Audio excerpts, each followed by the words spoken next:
So this is the Infinix Zero Flip. It's the first flip phone from the company and also one of the cheapest flip phones in the market.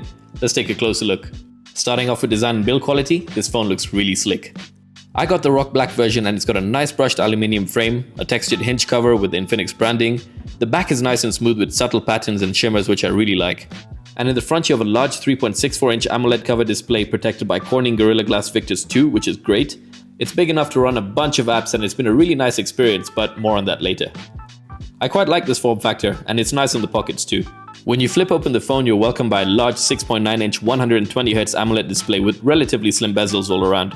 You have the volume rockers on the right, and below that is the power button which also doubles up as a fingerprint scanner, which I really like.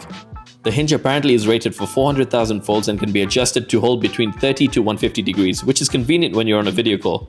I've been flipping this thing open and closed for the last month and so far it seems to have held up fine. I don't hear any cracks or crunches in the hinge and the screen has also held up quite well.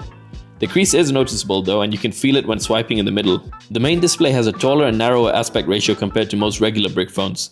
So when you watch content on YouTube you'll get thicker bars on the side. But the screen is super vibrant and the full HD screen is sharp enough for sure. It has a peak brightness of 1400 nits which is okay. Outdoor viewing hasn't been a big issue, although it would have been nice if they bumped up the brightness a bit more. I've really enjoyed using the outer screen and I've actually found it quite handy.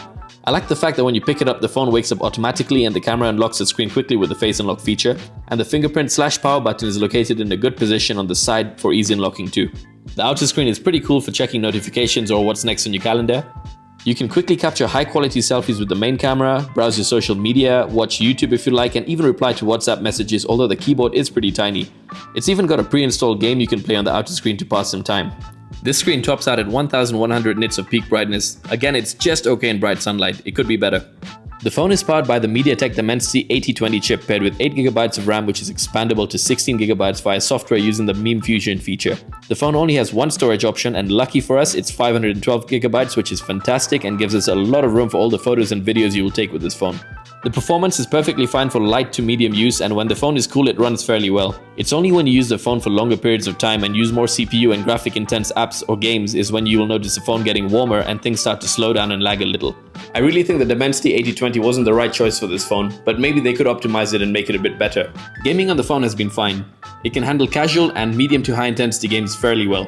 The phone has dual speakers which sound pretty good and get quite loud. Even when the phone is closed on a table, the quality still sounds pretty good. The phone has a 4720 mAh battery which is quite a decent size for the form factor, and it comes with a 70-watt charger in the box which is great, and it takes about 50 minutes to get from 0 to 100. And if you need a quick top up, you can get from 0 to 45% in about 15 minutes, which is pretty cool. Now the cameras are supposed to be a big focus of this phone and on paper they look pretty good. You get a 50 megapixel main sensor, 50 megapixel ultra wide camera and a 50 megapixel front facing camera. The flash is located under the main camera sensor and you also get a front facing flash when using the selfie camera which is really nice. Now the camera has all these AI beautification modes enabled by default, but take a minute or two to disable that and you're left with some pretty good photos from the main camera. They can capture some pretty good detail if you're steady enough and take your time. The colors also look pretty good and I like the bit of vibrancy in the photos.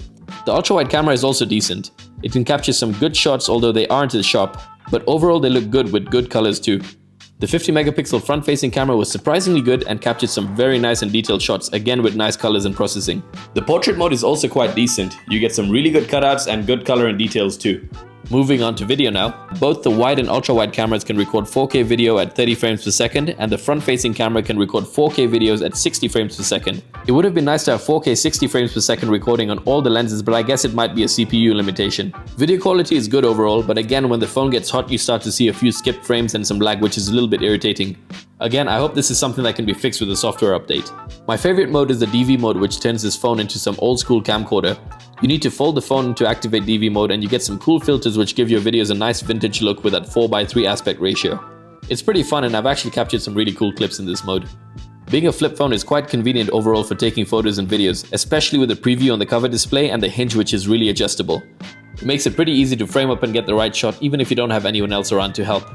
The phone runs XOS 14.5 based on Android 14 and it'll be upgradable to Android 16 with 3 years of security updates. It's a nice software to use after you've uninstalled all the bloatware and it offers a lot of features such as a smart hub where you can store files and drop them into other apps, a quick access panel for your favorite apps, and an iPhone-like dynamic island feature which is quite handy and lots more too.